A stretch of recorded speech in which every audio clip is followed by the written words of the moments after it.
السلام عليكم ورحمة الله وبركاته. يا رب تكونوا بخير. النهاردة هنكمل بقية شابتر 3. اتفقنا ان شابتر 3 يا باشمهندسين عبارة عن نوعين من البيم تيوب. قلنا ان النوع الاولاني هو الميكروويف لينير بيم تيوب او بيسموه الاو تيوب، تمام كده، او بيسموه الاو تيوب. والنوع التاني كان الميكروويف كلوزد فيلد تيوب او بيسموه الام تيوب. اتفقنا ان احنا هندرس كل نوع على حدة. كل واحد من دول ليهم انواع كتير، هناخد بعض الانواع من كل بيم تيوب. ابتدينا المحاضرة اللي فاتت في الجزء الاو تيوب او اللينير بيم تيوب. قبل ما اخش على تكملة الاو تيوب، اتفقنا ان سواء الام تيوب او الاو تيوب ففي عندي principle of operation. الاتنين ليهم basics واحدة، اللي هي ايه؟ ان انا بيبقى عندي مصدر للالكترون زي كاثود، ببتدي اعمل له هيتنج فبيتسخن ويطلع لي الالكترونز بتخرج بطاقة وضع. لما بأثر عليها بابلايد فولتج بتبتدي تتحول طاقة الوضع دي لطاقة حركة، تبتدي تخش عندي 2 cavities او على حسب بقى النوع. اتفقنا ان في 1 cavity، في 2 cavity، وفي مالتي كافيتي. بتخش في الكافيتيز دي تبتدي تعمل لها ريزونيتد عند الفريكوانسي بتاعي، تمام. بعد كده يا باشمهندسين بتخرج من الكافيتيز دي معمول لها فيلوسيتي اكسلريتنج ودي اكسلريتنج. قلنا على حسب الابلايد فولتج. لو كانت الالكترونز دي بتعدي من الجاب بتاعه الكافيتي والفولت بتاعي كان في البوزيتيف هاف سايكل، يبقى الالكترونز دي هيحصل لها اكسلريشن. لو كانت بتعدي والفولت بتاعي في النيجاتيف هاف سايكل فالالكترونز دي هيحصل لها دي اكسلريتنج. طب لو كانت بتعدي من خلال الجاب والفولت في اللحظه دي كان عندي الزيرو ما بين البوزيتيف والنيجاتيف هاف سايكل، في اللحظه دي الفيلوسيتي الالكترونز هتتحرك بكونستانت فيلوسيتي، بنفس الفيلوسيتي اللي دخلت عليها من الكافيتس، تمام. التلاتة فيلوسيتيز دول بيحصل لهم بانشنج لمين؟ للبيم تيوب بتاعتي، سواء بقى كان لينير او كروزد، سواء كان او تيوب او ام تيوب. الاتنين بيخشوا جوه التيوب وبيبتدي ان انا اخليهم بيحصل لهم بقى ان هما بيتخبطوا في بعض، فبيحصل جوه التيوب دي velocity modulation. السرعة بتاعتهم التلاتة بتتوحد، تبقى نفس السرعة، وفي نفس الوقت بيحصل لهم acceleration او velocity modulation، السرعة بتزيد. طيب، مع حدوث velocity modulation ففي نهاية التيوب أنا أقدر أحصل على current modulation، current أعلى، لأن الفيلوسيتي طالما زادت في علاقة طردية ما بين الكرنت والفيلوسيتي. كل ما الفيلوسيتي تزيد كل ما الكرنت هيزيد والكوندكتيفيتي تزيد، وبالتالي لما الكرنت يزيد هحصل على اوتبوت باور أعلى. وفي اللحظة ما أنا ببتدي آخد الاوتبوت باور بتاعتي، في اللحظه دي الالكترونز دي بتبتدي تفقد الكاينيتيك انرجي وببتدي اجمعها عن طريق كوليكتور في النهايه. كل الانواع يا باشمهندسين هي ليهم نفس الفكره باختلاف بعض الديتيلز شويه. كل نوع بيبقى ليه بروبرتيز خاصه بيه، بس في النهايه كلهم بيصبوا على نفس البيزكس دي، تمام كده. اتفقنا ان في الاوب تيوب يا باشمهندسين احنا هندرس نوعين. النوع الاولاني اللي هو الكافيتيز، وده اللي احنا ابتدينا فيه المحاضره اللي فاتت، او الريزونيتد. ما احنا اتفقنا ان الكافيتيز دي بتعمل بس الريزونيتد، بتخلي السيجنالز جايه عند نفس الفريكوانسي اللي انا الاوبريتنج فريكوانسي، ما تسمحش ان السيجنالز يحصل لها شيفتنج عن الفريكوانسي بتاعي. وقلنا ان النوع ده فيه منه الكلايسترون، واتفقنا ان الكلايسترون ده بيتقسم لثلاث انواع. في الريفلكس، وقلنا ان ده اقل منهم باور لان هو very simple، لانه بيبقى ليه one cavity بس، وبيستخدم حاجه زي الريبلاير بيبتدي ايه تعكس لي الالكترون، وشرحنا الكلام ده بالتفصيل. وفي نوع تاني اللي هو التو كافيتي، وفي النوع الثالث المالتي كافيتي. واتفقنا ان انا في عندي نوع تاني من الاو تيوب اللي هو السلو ويف ستراكشر. السلو ويف ستراكشر وده هناخد منه الفورورد ويف، والفورورد ويف ده في منه نوعين، في الهيلكس تي دبليو تي وفي الكابلد كافيتي تي دبليو تي. احنا هندرس الهيلكس تي دبليو تي، او تي دبليو تي ده اختصار ترافلينج ويف تيوب، ترافلينج ويف تيوب، تمام كده، تمام. هندرسهم بالتفصيل ان شاء الله، ونكمل على المحاضرة بتاعت المرة اللي فاتت. بردك رجعنا لكلام المرة اللي فاتت، احنا اتكلمنا على الكلاسترونز، وقلنا ان الكلاسترونز ده هو مجموعة من الديفايسز عبارة عن فاكيوم تيوب بتعمل لي جنريتور او امبليفاير للمايكروويف باور بتاعتي، او للباور عند المايكروويف فريكوانسيز. اتفقنا ان في 3 انواع. شفنا اول نوع اللي هو الريفلكس، واتفقنا ان الريفلكس ده هو لو باور ولو افيشنسي. ليه؟ علشان هو اولا عنده كافيتي واحده، فالكلام ده بيديني افيشنسي قليله. كمان ان هو ما بيبقاش فيه كافيتيز تانية، هي سنجل كافيتي، ودي اكتر حاجه مؤثره عليه. الفكره ببساطه ان لما الالكترونز بتخرج من الكاثود بتبتدي تخش على الكافيتي الاولى اللي هي الانود كافيتي، وبعدين بدخل لها الانبوت باور. في اللحظه دي ببتدي عند الجاب هنا بيبتدي يحصل اكسلريتنج ودي اكسلريتنج للالكترونز، فبتبتدي تخش جوه التيوب. في اللحظه دي يا باشمهندسين اول ما الالكترونز بتقرب على الريبلاير، واتفقنا ان الريبلاير ده هو عباره عن الكترود او سطح كوندكتور، ببتدي اوصله بنيجاتيف فولتج، فالالكترونز بتلاقي النيجاتيف فولتج فبتبتدي تتنافر معاها، فبتبتدي ترجع ريفيرس باكورد، ترجع يمين، ريتيرن باك للكافيتي الاولى. ببتدي بقى لما الالكترونز ترجع، قال لك ان لما الالكترونز بترجع بتبقى واخده انرجي اعلى مما كانت هي راحه، فعمليه الريفليكشن دي بتديني انرجي اعلى للالكترونز وبتزود السرعه بتاعه الالكترونز، وان كانت ما بتزودهاش قوي، عشان كده هي ليميتد باور. بعد كده ببتدي اخد الار اف باور بتاعتي وخلاص واقف على كده. ده الريفلكس قلنا ده من ابسط الانواع، بس عيبه ان هو لو باور ولو افيشنسي. حاولنا ان احنا نزود الافيشنسي باستخدام تو كافيتي كلاسترون، وده كان زي ما اتفقنا بيستخدم 2 كافيتيز، كافيتي اسمها بانشر، وده اللي بتبتدي تجمع الالكترونز وبتاخد الانبوت باور من هنا، تبتدي تعمل اكسلريتنج ودي اكسلريتنج للالكترونز وتخش جوه التيوب بتاعتي اللينير بيم تيوب. المنطقة دي بسميها درافت سبيس، بيبتدي تتخبط الالكترونز في بعض، فبتخرج من هنا هي ليها نفس الفيلوسيتي وبفيلوسيتي موديليشن بسرعة عالية، تخش على الكافيتي التانية اللي هي بسميها الكاتشر. الكافيتيز دي بتتأكد بردك ان السيجنالز او الالكترونز جاية عند الفريكوانسي اللي انا عايزه. ببتدي اخد الاوتبوت باور من هنا، وفي اللحظة دي يا باشمهندسين بعد الكافيتيز دي بتبتدي الالكترونز تفقد طاقة الحركة بتاعتها، فببتدي اجمعها عن طريق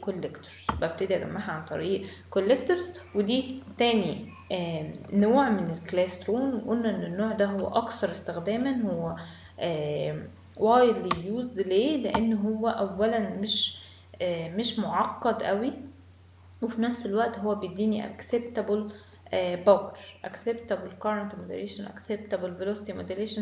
هو بيزود فعلا الباور اللي خارجة عن الريفلكس، بس في نفس الوقت هو مش معقد زي المالتي كافيتي اللي احنا ان شاء الله هندرسه النهارده. طيب نيجي بقى نخش على، اتفقنا برضك ان الكافيتيز دي عبارة عن ايه؟ عبارة عن شكل حلقي او شكل سكوير او اي شكل ما، المهم ان هي بتبقى عبارة عن لوب وفيها هولو كده. الهولو دي بتديني جزء الكاباستور، والجزء المتوسط ده بيديني جزء الاندكتور، فبتديني LC سيركت. ال LC سيركت دي هي ريزونيتد سيركت، بتخليني ان انا اتاكد ان انا شغال عن الريزونانس فريكوانسي اللي انا عايزه، ما بتشفليش الفريكوانسي ولا حاجه، ودي حاجه من الحاجات اللي هي بتميزها. في نفس الوقت يا باشمهندسين هي الكافيتيز كمان بتحسن لي الافشنسي. تمام، كل ما عدد الكافيتيز دي زادت كل ما الافشنسي بتاعتي بقت احسن، والباور كمان بقت احسن. ليه؟ لان السرعه الفيلوسيتي مودريشن هتبقى اعلى. تمام كده؟ تمام. ده شكل لما البردك لما دخلنا الالكترونز عملناها بانشنج لللينير بيم تيوب. اتفقنا ان في سرعات بسيطه عاليه وفي سرعات قليله، ابتدت يتخبطوا في بعض يا باشمهندسين، في النهايه خالص وصلوا لنفس السرعه بفيلوسيتي عاليه. عشان كده سميناها ان العمليه دي عباره عن فيلوسيتي موديليشن. اتفقنا ان كلمه موديليشن ان انا بتنقل من مرحله قليله لمرحله عاليه، دي معنى كلمه موديليشن.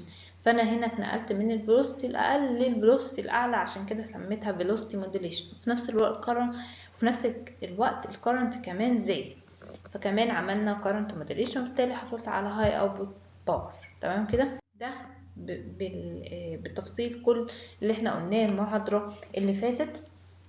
يا رب اكون عرفت اجمع لكم المعلومات تاني. طيب، تالت نوع من انواع الكلاسترون بقى يا باشمهندسين اللي هو المالتي كافيتي كلاسترون. هي الفكرة في ايه؟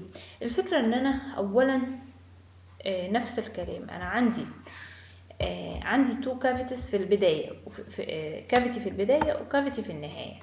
ايه هما التو كافيتيز دول؟ والله قالك الانبوت كافيتي دي اللي بنسميها ايه يا باشمهندسين؟ بنسميها البانشر. والاوتبوت كافيتي ودي اللي بسميها ايه؟ الكاتشر. خلاص، الانبوت كافيتي هو اللي بدخل عندها مين؟ الار اف انبوت، وفي الجابس دي ببتدي اعمل ايه؟ اكسلريتنج ودي اكسلريتنج للالكترونز. المفروض لو انا هبقى زي التو كافيتي، المفروض ان الالكترونز هتخرج من هنا تروح لمين؟ تروح للتيوب، وفي نفس الوقت ابتدي ان انا اعمل فيلوسيتي موديليشن، وفي اللحظه دي عند الاوتبوت كافيتيز ابتدي اخد منها ايه؟ الاوتبوت باور بتاعتي. وفي اللحظه دي الالكترونز بتفقد الكاينيتيك انرجي وبتبتدي تتجمع عن طريق مين؟ الكوليكتور. ده اللي احنا درسناه. طب ايه الزياده بقى؟ قالك الزياده ان انا بحط حاجه اسمها الانترميديت كافيتيز. الانترميديت كافيتيز، الكافيتيز دي بحطها ما بين الانبوت كافيتي وما بين الاوتبوت كافيتي. كل ما عدد، طبعا هو هنا مش محدد عدد، هو هنا حاطط لي 2، لكن انا ممكن ازود اكتر من 2، هو مش محددها يعني، ما قالكش الفور كافيتي، لا هو قالك مالتي كافيتي. كل ما عدد الانترميديت كافيتيز دي تزيد، كل ما انا هعمل فيلوسيتي موديليشن اعلى، وبالتالي هحصل على هاي اوتبوت باور. تمام كده؟ وبالتالي هحصل على هاي جين وهاي افيشنسي. تمام كده يا باشمهندسين؟ طيب، يبقى احنا فهمنا الفكره. تعالوا بقى نقرا هو بيقول ايه. بيقول ده سيمبل تو كافيتي باور. احط خط تحت ذا سيمبل ده ان هو مش معقد زي المالتي كافيتي. بيقول لك ماله؟ قال لك ذا سيمبل تو كافيتي باور كلاسترون هو صحيح امبليفاير، يعني انا بقدر اخد منه باور عاليه، بس في نفس الوقت is not capable for a high gain or a high power output. هو مش مناسب لو انا محتاجه high output power عاليه او high gain. لو انا عايز في الابليكيشن بتاعي هاي جين وهاي اوتبوت باور، فما ينفعش استخدم التو كافيتي. لازم ان انا اعمل ايه؟ however، ولكن with the addition of intermediate cavities، لو انا زودت intermediate cavities and other physical modification، وعملت شوية physical modification، تعديلات بسيطة قوي على التو كافيتي، تعديلات بسيطة عن التو كافيتي. قالك the basic two cavity klystron may be converted into a multi-cavity bar klystron with a capable of both high gain and high power. يعني ايه الكلام ده؟ بيقولك ان التو كافيتي باور كلاسترون هو مش مناسب لو انا كنت محتاج هاي جين وهاي اوتبوت باور. طب اعمل ايه؟ قالك لو انت قدرت تعمل ان انت تضيف intermediate cavities، يبقى دي رقم 1، ان انا هضيف intermediate cavities. طيب ايه رقم 2؟ وتعمل شوية physical modification، حبة تعديلات، ماشي؟ يبقى هتضيف intermediate cavities وتعمل شوية تعديلات. في الحالة دي التو كافيتي بتاعتك هيتحول يبقى اسمه مالتي كافيتي كلاسترون، وفي اللحظة دي بقى هيبقى خلاص كابيبل. ليه؟ هو مناسب للهاي اوتبوت باور والهاي جين. في اللحظة دي هاخد منه هاي اوتبوت باور وهاي جين. يعني المالتي كافيتي هو نفسه التو كافيتي، بس عملت فيه تعديلين. اولا ضفت انترميديت كافيتيز، تاني حاجة عملت شوية physical modification. طب هو ايه physical modification دي؟ هنشوفها دلوقتي بالتفصيل، بس المهم نبقى فاهمين ان انا زودت الفكرة من دي لدي، ان انا بزود هنا intermediate cavities، ومش بس كده، ده انا بعمل شوية physical modification. طيب ايه هي بقى الانترميديت؟ قالك the intermediate cavities acts as، هي بتشتغل كبانشر with passing electron beam inducing a more enhanced RF current than the previous cavity. يعني ايه؟ يعني بيقول لك ان الكافيتيز الانترميديت كافيتيز دي بتشتغل كبانشر، يعني بتدفع الالكترون. فبتعمل ايه؟ بتحسن enhanced the RF current، بتحسن ال RF current than the previous cavity. يعني كل كافيتي بتاخد الالكترون تبتدي تعملها بانش، فبتحسن مين؟ الفيلوسيتي، وبالتالي بتحسن ال RF current. عن مين؟ عن اللي قبلها. كل واحدة تحسن عن اللي قبلها، كل واحدة تحسن عن اللي قبلها، لحد ما اوصل لمين؟ للاوتبوت كافيتي في النهاية. يبقى كل ما بزود عدد الانترميديت كافيتي كل ما انا بحسن مين؟ الار اف كارنت، وفي نفس الوقت بحسن الفيلوسيتي، وفي نفس الوقت بحسن الجين، وفي نفس الوقت بحسن الباور. بس ده كله بيجي على حساب مين؟ على حساب الكومبلكسيتي، التعقيد، وعلى حساب الكوست. الحاجات دي مش ببلاش، ده بفلوس. كل ما بزود الانترميديت كافيتي كل ما انا عايز اعمل موديفيكيشن اعلى عشان تستحمل الكرنت العالي ده. تمام كده؟ يبقى قالك which turn a set up and increase the velocity modulation، بيزود الفيلوسيتي موديليشن، وبالتالي الكرنت بيزيد، وبالتالي الاوتبوت باور بتزيد. ادي الفكره يا باشمهندسين. يبقى فهمنا الانترميديت كافيتي دي فايدتها ايه. الانترميديت كافيتي غير الانبوت والاوتبوت كافيتي. الانبوت والاوتبوت كافيتي، الانبوت كافيتيز انا بحطها علشان ادخل من خلالها الانبوت ويبتدي يعمل اكسلريتنج ودي اكسلريتنج. لكن الانترميديت كافيتيز انا ما ابلايج، يعني ما بعمل لهاش ابلاينج باي فولت او باي باور، هي لوحدها كده، انا مش بابلاي عليها اي حاجه. تمام كده؟ والاوتبوت كافيتي هي باخد منها الاوتبوت باور. انترميديت بقى لا، ان هي لوحدها كده ماشي، بس كل الفكرة ان هي بتعمل ايه؟ inducing more enhanced RF current عن ال previous cavity، وبالتالي بتحسن ال velocity model بتاعتي. طب ايه هي بقى سؤال مهم in additional to intermediate cavities؟ علشان احصل على intermediate cavity او لما بزود ال intermediate cavity there are several physically difference between ال two cavity وال multi cavity. ايه هما يا باشمهندسين ال physical difference ما بين ال two cavity وال multi cavity؟ قالك والله اول حاجة انت كنت بتقولي ان the cathode of the multi-cavity power classroom must be larger to capable of emitting a large number of electrons. دلوقتي انت عايز دلوقتي مين؟ high gain و high output power، وهتعمل velocity modulation عالية. فكل ما انت دلوقتي انت عمال تحسن، فانت محتاج اصلا مين؟ محتاج الكترونز كتير من الاول علشان يبقى الالكترونز كتير فتناسب لي الهاي جين بتاعي. يبقى اول حاجة لازم اجيب كاثود كبير اكبر من مين؟ من التو كافيتي. يبقى لازم الكاثود بتاعي يكون حجمه كبير عشان اقدر من خلاله احصل على large number of electron. طب دي اول حاجة. تاني حاجة قالك شكل الكاثود. شكل الكاثود هناك في النوع اللي هو التو كافيتي والريفلكس كان عبارة عن بليت مستوي فلات. لكن هنا قالك لا، the shape of the cathode لازم يكون usually concave يعني عامل زي مقوس كده زي الكهف. ليه؟ قالك الشكل ده هيساعدني in focusing the electron beam. ده هيساعدني علشان افوكس الالكترون بيم بتاعتي واخليها فوكسنج على مين؟ على التيوب بتاعتي. تمام. طيب ايه كمان يا باشمهندسين؟ قالك ذا كوليكتور must be larger، لازم يكون الكوليكتور كمان زي ما انت كبرت الكاثود عشان تطلع الكترون كتير، لازم في نفس الوقت تكبر الكوليكتور علشان يقدر يستحمل مين؟ يقدر يجمع الكم الكبير من الالكترون، يقدر يجمع الكم الكبير من الالكترونز اللي خارجه. تمام. مش بس كده، قالك ايه؟ قالك ده كمان انت دلوقتي إيه؟ الكوليكتورز دي هتجمع الالكترون بعد مين؟ بعد ما انا بعمل لها فيلوسيتي موديليشن عاليه جدا، بعد ما بحصل منها على موديليشن للفيلوسيتي كبيره، فالالكترونز بتتحرك بسرعه عاليه. كلمة ان هي تتحرك بسرعة عالية لما تيجي تخبط في الكوليكتور، هو انا صحيح عند الاوتبوت كافيتي ببتدي ان انا اخد منها الباور وافقدها حركتها، بس في نفس الوقت هي مش بتفقد قوي، ما زالت الالكترونز مالها هوت، هي سخنة نتيجة ان السرعات عالية جدا، فما زالت الالكترونز سخنة. فانا لازم اهيئ الكوليكتور بتاعي ان هو يقدر يستحمل الكم الهائل من الالكترونز الفيري هوت الكترونز. تمام كده؟ طب هعمل له ايه؟ قالك اعمل له نظام كويلر، اعمل له نظام تبريد كويلر. قالك ايه؟ most high power clastrons are liquid cooled، يعني ايه؟ يعني دايما بحط له سائل تبريد. and must be constructed علشان اعمل ايه؟ cooling the collector، عشان اعمل تبريد للكوليكتورز.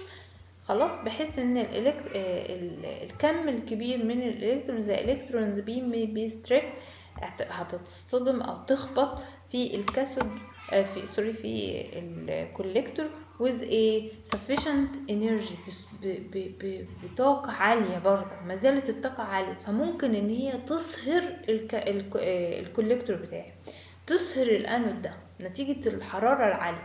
فعشان كده انا بعمل له نظام تبريد يبرده. خلاص تمام.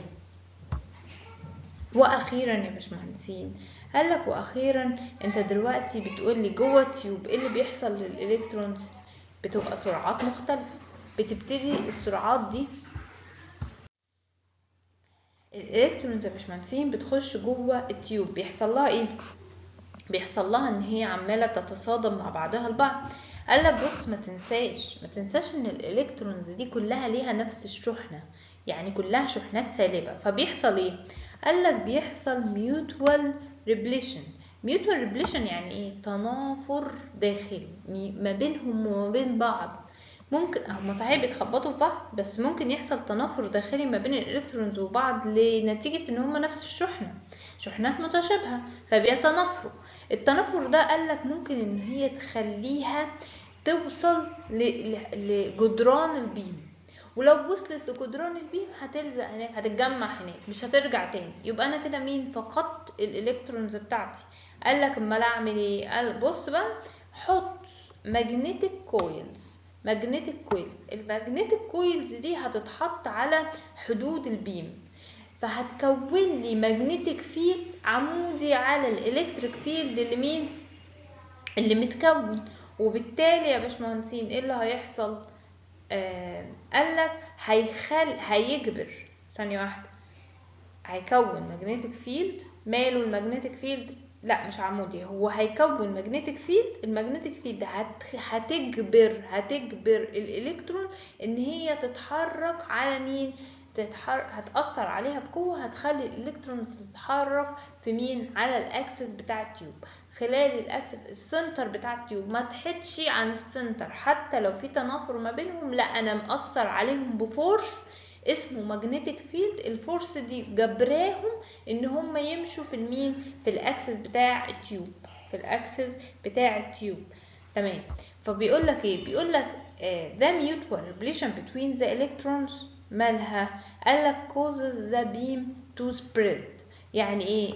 هيخلي البيم ان هو ينتشر in the direction perpendicular to the axis of the tube. عمودي، يعني هيخلي الالكترونز بتاعتي تنتشر في اتجاهات عمودية على مين؟ على الاكسس بتاع التيوب، وده انا مش عايزه. if this allowed to occur، لو انت سمحت ان ده يحصل، ايه اللي هيحصل؟ قالك the electron، لو ده حصل وحصل التنافر ده، قالك the electron will strike ده درافت تيوب، هتخبط في الدرافت تيوب، وفي اللحظة دي and be collected there، وهتتجمع هناك rather than بدل من passing through the draft tube to the collector. بدل من ان هي هتمشي جوه التيوب علشان توصل للكوليكتور في النهاية، لا ده هتخبط في التيوب وتتجمع هناك، ودي حاجة مش صح. طب هعمل ايه؟ قالك استخدم ماجنتيك كويل على اطراف التيوب. الماجنتيك كويل هتكون لي ماجنتيك فيلد، هيديني فورس او هيأثر على الالكترون بفورس. الفورس دي هتخليها غصب عنها تمشي في مين؟ في الاكسس بتاع التيوب، وبكده يبقى انا حافظت على الالكترونز بتاعتي. تمام كده؟ يبقى دول يا باشمهندسين الخمسة physical modification اللي انا ببتدي اعملهم على التو كافيتي علشان تتحول لمالتي كافيتي، بالاضافة ان انا بزود مين؟ intermediate cavities. فانا مش بزود intermediate cavities وخلاص، لا ده انا لازم اعمل مين؟ اعمل الفيزيكال موديفيكيشن دي عشان تقدر تشتغل صح. يبقى الخلاصة في المالتي كافيتي ايه اللي بيحصل؟ احنا فهمنا ازاي من التو كافيتي اقدر احصل على مالتي كافيتي، ايه هي الحاجات اللي بعملها، وايه هي زيادة الانترميديت كافيتي ايه فايدتها، والكلام ده كله. طيب الخلاصة بقى بيقولك the electron bunches are formed by the action of the RF voltage across the input gate. يعني بيقولك ان الالكترونز بتبتدي يحصل لها بانشز من خلال الابلايد فولتج اللي انا بحطه عند الايه، عند الانبوت جاب دي اللي هي بتعمل ايه بدورها. قالك the RF voltage، الفولتج اللي انا بحطه ده بيبتدي يعمل لي accelerating للالكترونز and accelerating او slow down للالكترونز. الاكسلريتنج دي اكسلريتنج المفروض ان هما بيحصل لهم بانشز على التيوب، بس مش ده اللي بيحصل مباشرة، لا بيبتدوا يخشوا على الانترميديت كافيتيز اللي هي بدورها بتعمل ايه. قالك resulting in the formation of bunches، بيسموا بقى الانترميديت كافيتيز دي بيسميها هنا bunches. الفورميشن اوف بانشز اللي هي بتبتدي تحاول تحسن شوية في الفيلوسيتي وفي الكرنت، في الانديوزد كرنت، وبتبتدي في النهاية تروح مدخلاها على الدرافت تيوب ريجون. جوه الدرافت تيوب ريجون ببتدي بردك اكتر اعمل ايه، اعمل فيلوسيتي موديليشن، وبالتالي بحصل على RF current عالية، ومنها بحصل على increased للباور، ومنها increased للجين والefficiency. تمام كده يبقى احنا خلصنا الكلايسترون امبليفايرز بالثلاث انواع بتوع. نيجي بقى للسلو داون او السلو ويف ديفايس او سلو ويف امبليفاير. النوع الثاني من الديفايسز اللي هو التي دبليو تي. اتفقنا ان احنا هنشتغل على الهيليكس تي دبليو تي او ترافلينج ويف تيوب. علشان اشتغل على التي دبليو تي لازم الاول اقارن ما بينه وما بين الكلايسترون، وايه هو الفرق ما بينه وما بين ده، وامتى استخدم ده وامتى استخدم. لازم يا باشمهندسين قبل ما تيجي تخش على اي نوع لازم حضرتك تبقى بتقارن بالانواع اللي فاتت عشان تقدر تحدد نفسك انت هتشتغل على اي نوع. طيب التي دبليو تي او ترافلينج ويف تيوب، قالك ان التي دبليو تي ده هو نوع جديد، ده نوع جديد من انواع اللينير بيم تيوب. ده نوع جديد من انواع اللينير بيم تيوب. طيب ايه مميزاته يا باشمهندسين؟ قالك والله مميزاته ان هو برود باند امبليفاير. يبقى الحاجه اللي بتميز التي دبليو تي هو برود باند امبليفاير. يعني انا حضرتك لو محتاج برود باند، يعني باند كبير من او امبليفاير بيشتغل عند باند واسع من الترددات، هحتاج التي دبليو تي. انما الكلايسترون على طول بالبديهي طالما ده برود باند يبقى كده الكلايسترون ماله نارو باند. النارو باند او الباند ويدز بتاعه منطقة الشغل بتاعته ضيقة جدا، فده من عيوبه. تمام بيقول لك these amplifier are different from the klystron amplifier at the following way. يعني ده بيختلف عن الكلايسترون في حاجة، في اكتر من حاجة. الحاجة الاولى ان الكلايسترون ده هو نارو باند ديفايس. ليه يا باشمهندسين نارو باند؟ قالك لانه they utilized the cavity resonators to a velocity modulation the electron beam over a narrow gap. يعني ايه؟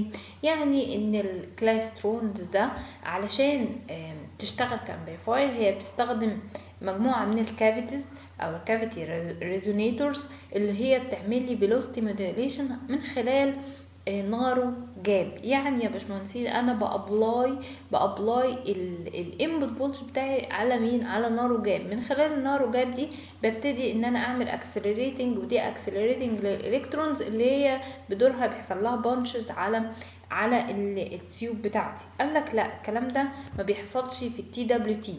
اما التي دبليو دي بيحصل ايه؟ قال لك هو برود باند ديفايس لان هو نو كافيتيز، هو ملوش كافيتيز، يعني ملوش نارو جاب الصغيره دي اللي بتبتدي تعمل فيلوسيتي موديليشن. قال لا امال بيشتغل ازاي؟ قال لك ده بيحصل ان الانتر اكشن سبيس ان ذا تي دبليو تي، يعني المنطقه التفاعليه اللي موجوده جوه تي دبليو تي از اكستندد، هي ممتده.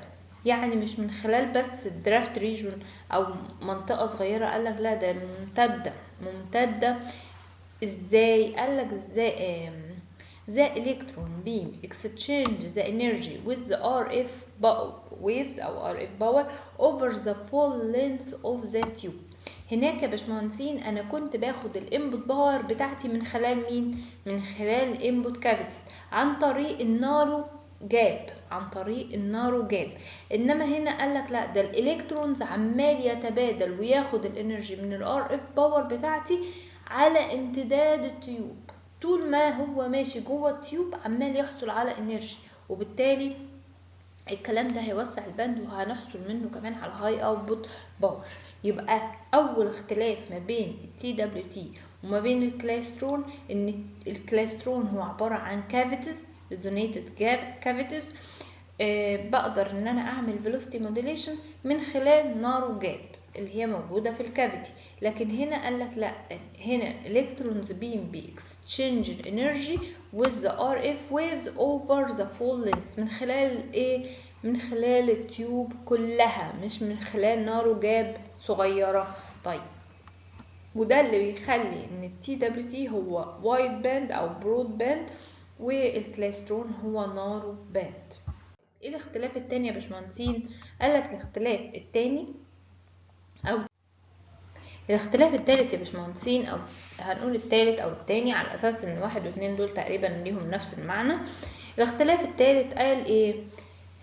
الاختلاف جه في الاخر النقطة، لكن بيقول لك ايه؟ بيقول لك والله انت علشان تحصل على كفاءة عالية من التي دبليو تي انت اتفقت ان الانتر اكشن ما بين الالكترونز وما بين الويفز بتاعتي او الار اف فيلد هي مش محصورة على نارو جاب موجودة في كافيتي، لا ده هي ممتدة على طول التيوب. طيب علشان احصل على احسن نتائج وان الالكترونز ياخد انرجي عالية من الباور دي، قالك ايه؟ قالك ان لازم they are both traveling، لازم يكون كل من الالكترون والار اف باور بتاعتي اللي هي الانبوت باور تكون ليها نفس الدايركشن، الالكترون والباور بيبقوا ليهم نفس الدايركشن او الفيلد، وكمان يكونوا تقريبا بيتحركوا بنفس السرعه. تاني، طيب يعني احنا متفقين ان التي دبليو تي علشان كده بيسموها ايه؟ traveling wave. كلمة traveling wave بيقول لك ان الار اف input field اللي انا بدخله، مش انا بأثر بانبوت فولتج، الانبوت فولتج دي بتكون لي فيلد، الفيلد ده بيبتدي يأثر على الالكترونز بقوة، تبتدي ايه؟ يحصل لها accelerating ودي accelerating. مش ده اللي احنا كنا بنقول عليه؟ قال ده اللي احنا بنقول عليه. في الكلايسترون كان الفيلد ده موجود عند النارو جاب اللي موجودة في الكافيتي، فكانت بتأثر وبعد كده الالكترونز بيبتدي يتحرك ويسيب مين؟ الار اف باور بتاعتي خلاص موجودة في الانبوت، او الفيلد الار اف فيلد موجود خلاص عند النارو جاب دي ويسيبها ويمشي. لكن في النوع بتاع التي دبليو تي قالك لا، ده انا بخلي الالكترون والار اف فيلد دي ممتدين على طول التيوب، يعني الالكترون بيتحرك والار اف فيلد بتاعي كمان بيتحرك، فهو طول ما الالكترون عمال ماشي هو عمال يتاثر بقوه الانرجي اللي جايله منين؟ من الار اف فيلد. تمام كده؟ فده بيديني ايه؟ وايد باند. طب قالك علشان احصل على اكتر باند واحصل على نتائج هايله لازم شرط عليا ان يكون الالكترون والار اف فيلد دول الانبوت ار اف فيلد يكونوا الاثنين ليهم نفس الاتجاه وتقريبا ليهم نفس السرعه. علشان احصل على احسن نتائج لازم يكون الالكترون بيم والار اف فيلد بتاعتي بتتحرك بنفس السرعه بنفس الاتجاه. تمام كده؟ طيب هو ده اختلاف؟ قالك ما هو الاختلاف بقى ان في الكلايسترون ما بيحصلش الكلام ده. في الكلايسترون الالكترون بيحصل له ترافلينج، هو بيسيب الكافيتي ويمشي، يروح مين؟ يروح على التيوب. والار اف فيلد بتاعتي بيحصل لها ايه؟ remain stationary، هي ما زالت ساكنه في مكانها، هي موجوده فين؟ عند الكافيتي، عند النارو جاب موجوده، عملت اكسلريتنج ودي اكسلريتنج للالكترونز اللي بتعدي من خلال الجاب دي، بعد كده سابت الالكترون ووقفت هي زي ما هي، والالكترون سابها ومشي ودخل على مين؟ على التيوب. انما في التي دبليو تي قال لك لا، في التي دبليو تي الار اف فيلد دي هي بتمشي مع الالكترون، هي على امتداد التيوب والالكترون ماشي جوه التيوب، الار اف فيلد على امتداد التيوب دي كمان، مش ثابته ومشيت، لا. طيب بس بشرط، الشرط بتاعي ان يكون الالكترون والار اف فيلد الاتنين بيتحركوا في نفس الاتجاه بنفس السرعه. طب لو خالفنا شرط من دول، قال لك اللحظه دي لا، مش الديفايس مش هتشتغل بالكفاءه اللي انا عايزها، تمام، وممكن ما تحققليش اصلا امبليفيكيشن. تمام كده، تمام. بس في عندي مشكله، انت دلوقتي بتقول لي الار اف فيلد بتتحرك بنفس سرعه الالكترون، فدي مشكله. ايه هي المشكله؟ قال لك المشكله ان الالكترون بيمز بتاعتي من الطبيعي ان هي علشان تتحرك من الكاثود تروح للانود، قال لك تقريبا بتتحرك بسرعه حوالي 1/10 في سي. ايه هي الفي سي دي؟ قال لك دي سرعه الضوء، دي سرعه الضوء اللي هي 3 في 10 أس 8. فبيقول لك ان تقريبا approximately الالكترونز دي لما تيجي تتحرك من الكاثود للانود بتتحرك تقريبا بسرعه 1/10 من سرعه الضوء، في حين ان الار اف فيلد احنا عارفين ان الالكترومagnetic ويفز او الفيلد الالكتريك فيلد والمagnetic فيلد بيتحركوا، بيحصل لهم بروباجيشن بايه؟ بسرعه الضوء. ده احنا خدنا الكلام ده فعلا في الفيلد الترم اللي فات. احنا عارفين ان الالكترومagnetic ويفز او الار اف فيلد بتتحرك بسرعه الضوء. شايفين الفرق؟ فرق كبير، ان الالكترونز بتتحرك ب1/10 في سي، والار اف فيلد بتتحرك بفي سي. تخيلوا. طب انا ازاي هعمل المعادله الصعبه دي؟ ازاي هخلي الار اف فيلد والالكترونز بيتحركوا بنفس السرعه؟ طب نفس الاتجاه دي سهله، انا هخليهم نفس الاتجاه. المشكله في السرعه، السرعات مختلفه تماما، ازاي هخلي الاتنين دول بنفس السرعه؟ قالك هي المشكله في ايه؟ المشكله ان الار اف فيلد بتتحرك بسرعه الضوء، ودي سرعه عاليه جدا. طب ما نحاول نعمل حاجه في الار اف فيلد دي تخليها تتباطأ، تخلي سرعتها تقل. قالك ايه؟ قالك علشان كده احنا هنعمل، عشان كده الستراكشرز دي بيسموها سلو ويف ستراكشر. سلو ويف ستراكشر يعني بيعمل سلوينج، تقليل لسرعة الويفز عن سرعة الضوء، لان الويفز عموما بتتحرك بسرعة الضوء.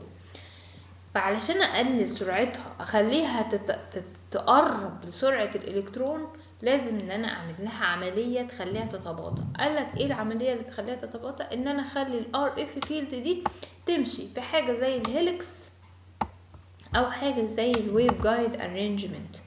ان انا اخلي الويفز تمشي زي في هيلكس كده، حلزون، او ان هي تمشي في ويف جايد ارينجمنت. في الحالتين انا هعمل تباطؤ للار اف فيلد واخلي سرعتها تقل. تمام كده، تمام. يبقى تاني احنا بنقول ان الكلايسترون بيختلف عن التي دبليو تي، ان الار اف فيلد اللي بتتحط في الانبوت هي ثابته، الالكترونز بياخد منها الانرجي ويسيبها ويمشي يخش على التيوب. انما التي دبليو تي لا، التي دبليو تي الار اف فيلد دي بتمشي مع الالكترون، طول ما هو ماشي هي ماشيه على امتداد التيوب، وده اللي بيخلي ان التي دبليو تي هو برود باند. طيب اتفقنا علشان يحصل الكلام ده لازم يبقى الاتنين سرعتهم واحدة وفي نفس الاتجاه، وقلنا ان اختلاف السرعات دي مشكلة، فحاولنا ان احنا نقلل سرعة الار اف فيلد عن طريق ان احنا نمرره جوه حلزون او جوه ويف جايد ارينجمنت. فمن هنا ظهر الايه الهيلكس تي دبليو تي او الحلزون، ان انا هخلي اللي هو الار اف فيلدز بتاعتي تمشي في هيلكس، والهيلكس ده هيعمل ايه؟ كاتنيويتور، هيبطئ سرعه الار اف فيلد، وبالتالي هتقرب من سرعه الالكترونز.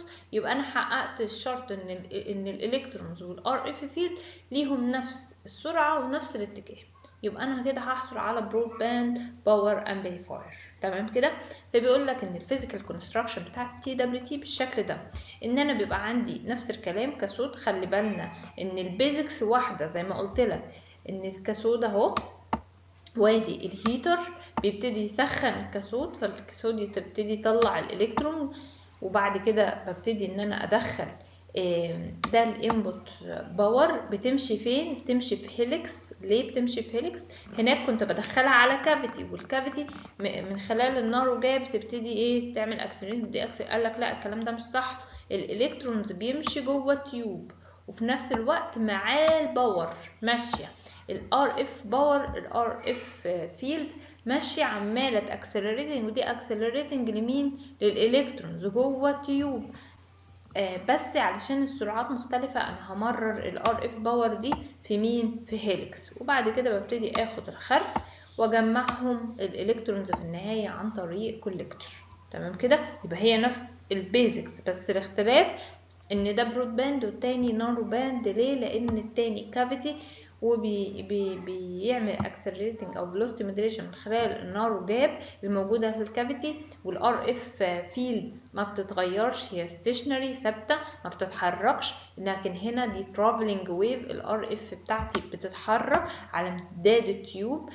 سرعتها صحيح بتبقى اعلى من سرعه الالكترون، بس انا ببطئها عن طريق بستخدم الهيليكس واير. قال لك ده نفس الكلام اهو. من هنا هدخل الانبوت بتاعتي، وادي شكل الهيليكس، ادي الكاثود، الالكترون جان، ده الكوليكتور. ماشي كده يا باشمهندسين؟ تمام خلاص. ايه اللي بيحصل؟ قال لك it has an electron gun. خلاص عارفين ان هو ليه electron gun. فايدته ايه يا عم؟ قال لك فايدته which used to produce a narrow constant velocity electron beam. يعني في الاول الالكترون جان بيبتدي يطلع الالكترونز دي بطاقة وضع اسمها في نود. لو انتوا فاكرين طاقة وضع اسمها في نود constant velocity. الفيلوسيتي دي ببتدي ان انا اعمل لها accelerating ودي accelerating من خلال مين؟ من خلال الار اف فيلد اللي انا بابلايد عليه، بابلايد بيه. في الكلايسترون كان الار اف فيلد ده مكانه ثابت، انما في التي دبليو تي هو مستمر، هو ترافلينج عبر تيوب مع الالكترون بيم، الاثنين ماشيين مع بعض. This electron beam is in turn pass through the center of the long axial helix. طيب قال لك انا بحط مش بس كده، ده انا بحط ماجنتيك فيلدز، بحط كده على اطراف التيوب زي ما احنا حطينا في الكلايسترون ماجنتيك كابلز او ماجنتيك ماجنت مغناطيس على جدران التيوب. فايدته ايه؟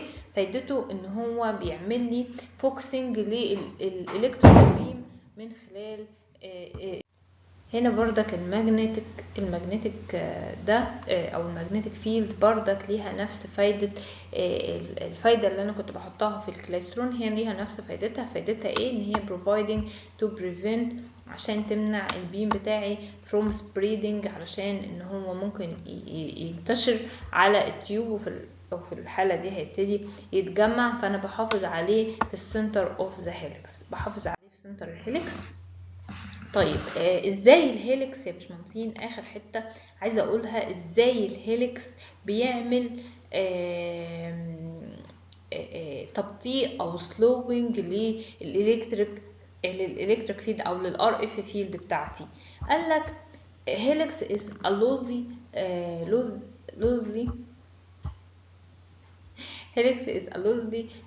thin conducting helical wire. يعني سن كوندكتور هيليكال واير عبارة عن حلزون رفيع. فايدته ان هو بيعمل سلوينج ويف ستراكشر كتبطيء للفيلوسيتي بتاعتي. طب بيبطئها بمقدار قد ايه؟ قالك بيبطئها بمقدار ان الفي بي سرعة الويفز خلال الهيليكس دي بتساوي سرعة الضوء الفي سي مضروبة في البيتش على 2 باي ار. ال 2 باي ار دي اللي هي المحيط بتاع الهيليكس، المحيط بتاع الهيليكس. والبيتش دي اللي هي عبارة عن،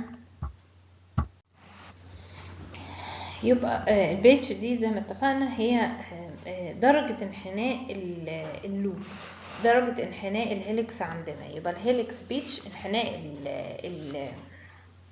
الهيليكس، انحناء الهيليكس للهيليكس لمحيط الهيليكس. والمحيط بتاعنا 2 باي ار، بحيث ان الار دي هي الريديوس بتاع الهيليكس ودي درجة الانحناء، وده بتبقى معطى. تمام كده؟ يبقى هتلاقي ان الترم ده بيكون اقل من 1. البيتش على 2 باي ار دي اقل من 1، فغالبا الاقل من 1، القيمة الاقل من 1 دي هتتضرب في الفي سي هتقللها. قالك when the electron beam and the RF fields are both traveling in the same direction with the same velocity، لازم يكونوا الاثنين. في الحالة دي the signal wave grow and amplified out. في الحالة دي هخرج من هنا سيجنال بتاعتي متكبرة وهحصل على هاي اوتبوت باور. يبقى الفكرة يا باشمهندسين ان الار اف فيلد بتتحرك مع الالكترونز عمالة تزود في السرعة اكتر.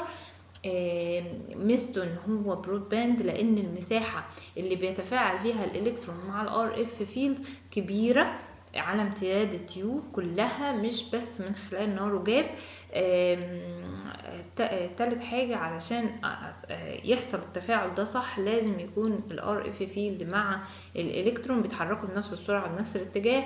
في الحالة دي هستخدم الهيلكس بيقلل سرعة الار اف فيلد بنسبة البيتش على 2 باي ار اللي هي نسبة الانحناء على المحيط.